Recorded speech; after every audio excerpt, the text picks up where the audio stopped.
Grampy Trump, let's talk. Let's talk. First of all, you can't make Canada the 51st state without going to war with them. And let me explain how that happened, how that worked out the last time we tried to go to war with Canada. They burned the White House to the ground in 1814 and won the war. Canada beat us in the War of 1812.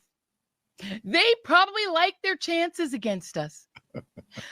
We're not going to beat them in a war because we have never been able to do that. You'd have to occupy a country that is equivalent of the size of the United States, in which the top 2/3 of it is uninhabited, frozen forest land that touches the Arctic.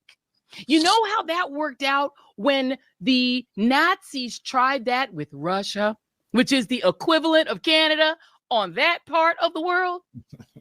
We gonna lose.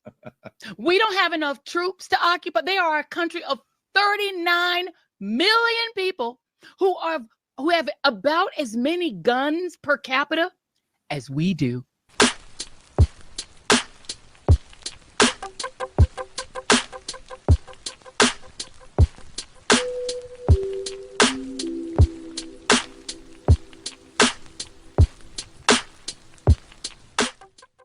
Yo, so we back in here for another edition of F-ya-Motha, and I really don't like Joy Reid. She's an idiot, a liberal one. The fact that they kicked her off MSNBC and now she's on the Don Lemon YouTube channel, like, some of these people, I just wish they would just crawl up under a rock and die, but they just nevertheless keep surfacing.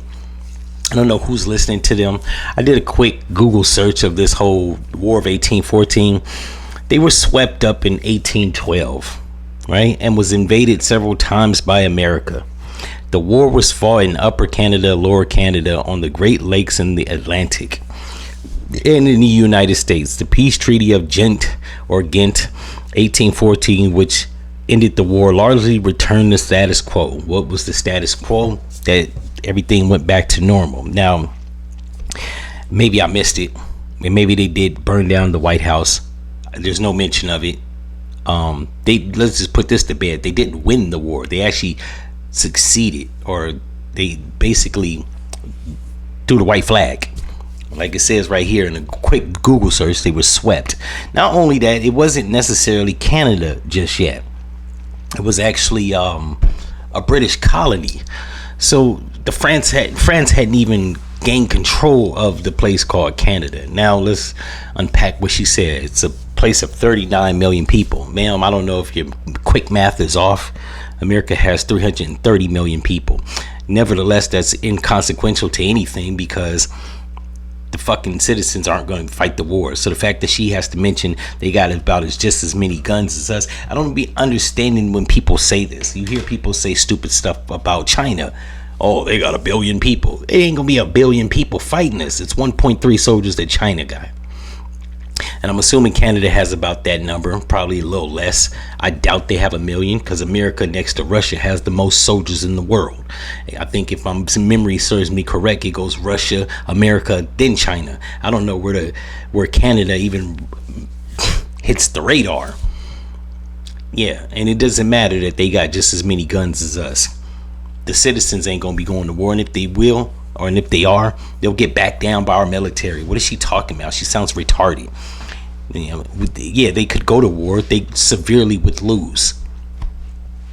Them and Mexico. Let's just put that out there. If Canada was such a powerhouse, other countries around the world wouldn't be vying for our protection. Last time I checked, nobody's asking. Ukraine ain't asking Canada for money. I'm pretty sure they're probably giving them some money, but it's not on the same level as America. So what the hell is this blonde-haired Nigerian idiot talking about?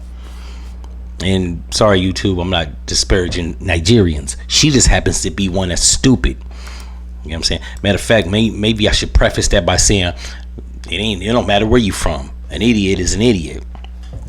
So her and Lemonation, or Don Lemon, are here pontificating, making misfacts and misnomers about the war back in the 1800s that, ma'am, if we wanted to go to war with them, we would crush them. We sell the most weapons. Clearly, we're engineering, manufacturing, and selling arms around the world. And we're leading the league, which is why other countries revere us. It's not because we got the best soldiers. It ain't because we got the most nukes. It's because we have the most efficient manufacturers and engineers of weapons on the planet. That's a fact. Matter of fact, I like to go as far as to say if we went to war with Russia, it'd probably be a close one. They'd have to bomb us with a nuke because they're still dealing with nukes from the 1950s. We've developed hydrogen bombs since then. Now, I'm pretty sure they probably got the same thing, but let's be realistic here. A clear indicator on how precise our military and/or arms industry is in the world.